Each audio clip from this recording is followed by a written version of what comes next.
ఓం నమః శివాయ. ఓం నమో నారాయణాయ. ఓం కర్మ నివారణ నరదృష్టి నివారణ కాళభైరవాయ నమో నమః.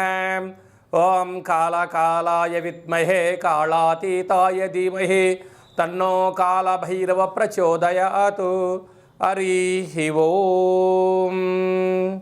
మా ఛానల్కి స్వాగతం. చూస్తున్న వీక్షకులకు ప్రేక్షకులకు ప్రియ కాళభైరవ భగవద్బంధులకి స్వాగతం పలుకుతూ మమ్మల్ని ఎంతగానో ఆదరిస్తూ ఉండబడినటువంటి ప్రియ సోదర సోదరీమణులకు, జ్యోతిష్ అభిమానులకు, సనాతన ధర్మ సంరక్షకులకి అందరికన్నా ముందుగా శ్రీ మహాశివరాత్రి పండగ శుభాకాంక్షలు.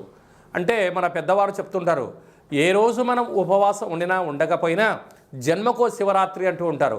కనుక అలాంటి మహాశివరాత్రి రోజున మహాదేవుడి యొక్క స్మరణ, ధ్యానము, అభిషేకము, అర్చన, దర్శనము, మహాదేవుడికి జలాభిషేకము, మహాదేవుడి యొక్క చంద్ర బిల్వదలము, ఏ కార్యక్రమాన్ని చేసినా తెలిసి ఓం నమ శివాయ అన్న, తెలియక ఓం నమ శివాయ అన్న పరమేశ్వరుడి యొక్క కృప కటాక్ష వీక్షణలు మన అందరిపైన ఉండాలని మనం కూడా మనసారా కోరుకుందాం.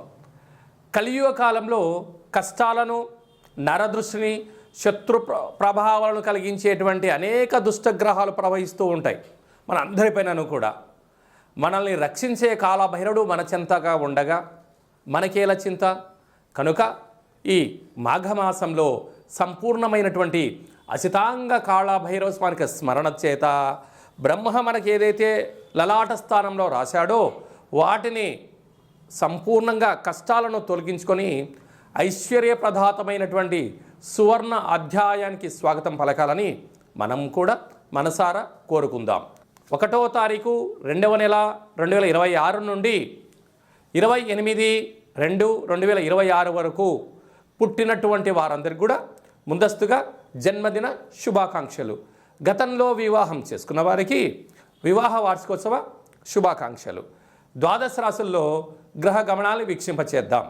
మిథున రాశిలో దేవగురు బృహస్పతి సంచార స్థితి, సింహరాశిలో కేతు సంచార స్థితి, విశేషంగా మకర రాశిలో చతుర్గ్రహ సంచార స్థితి ఎన్నడూ లేని విధంగా కన్నీ విని ఎరుగని రీతిలో మకర రాశిలో చతుర్గ్రహ సంచార స్థితి ఈ మహాశివరాత్రి సందర్భంగా మాస ప్రారంభంలో జరుగుతుందని చెప్పి గమనించాలి.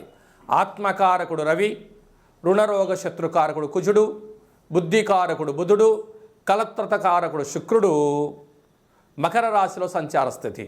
రవి బుధులు కలిసి ఉండడం వలన బుధాదిత్య రాజయోగము అని చెప్పి జ్యోతిష్య శాస్త్రం మనకు బోధిస్తుంది. కుంభరాశిలో రాహు సంచార స్థితి, మీనరాశిలో శని సంచార స్థితితో ద్వాదశ రాశుల్లో గ్రహ గమనాలు ఈ విధంగా ఉన్నాయి.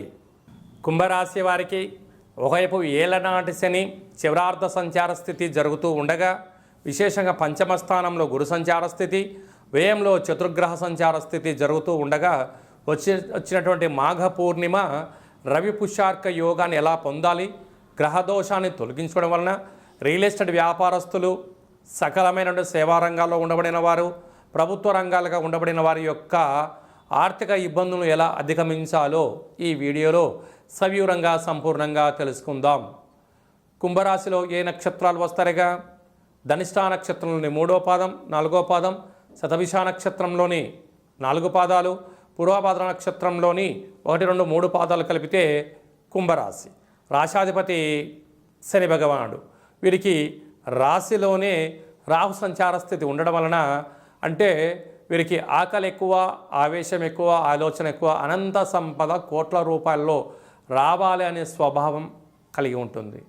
కానీ పెద్దవారు చెప్తూ ఉంటారు, దీపం ఉండగానే ఇల్లు చక్క పెట్టుకోగాలి, పరిస్థితులు అనుకూలంగా లేనప్పుడు మౌనంగా ఉండాలి, ఎదిగే కొద్దీ ఒదిగి ఉండాలని చెప్తూ ఉంటుంది. కనుక ప్రస్తుత కాలమాన ప్రకారంగా వీటన్నిటినీ అనుసరించాలి. 2వ స్థానంలో ధనవాకు కుటుంబ స్థానంలో శని భగవానుడు జలరాశిలో ఉండడం వలన వీరి యొక్క ఆలోచనలు ఊహాతీతం. అంటే 100 కోట్ల వ్యాపారాలు ఎలా చేయాలి, తెలివితేటలు పెట్టుబడులు ఎలా పెట్టాలి, జనాన్ని ఎలా ఆకర్షించాలి, వ్యాపారాలను ఎలా ఆకర్షించాలి, కొత్తదనం ఉత్పత్తులు ఎలా చేయాలి, ఆకాశంలో ఏమన్నా స్థలం దొరికితే ఎలా అమ్మేయాలి అనేటువంటి భావన కలుగుతూ ఉంటుంది. అంటే ఈ మధ్యకాలంలో మనం ఎలా చూస్తుంటాం, చంద్రమండలంలో స్థలాన్ని అమ్ముతాం, సముద్రపు గర్భంలో ఉండబడినటువంటి నిధి నిక్షేపాలను ఎలా బయటికి తీయాలి అనగా సముద్రంలో ఏముంటాయి, చేపలు ఉంటాయి, రొయ్యలు ఉంటాయి, చాలా సంపద ఉంటుంది. అంటే షిప్లలో అంటే సముద్ర గర్భంలో ఉండబడిన వ్యాపారాలు చేయాలని ఉంటుంది. కానీ ఇప్పుడు అంత సరైన సమయం కాదు అని చెప్పి కూడా గమనించగలగాలి.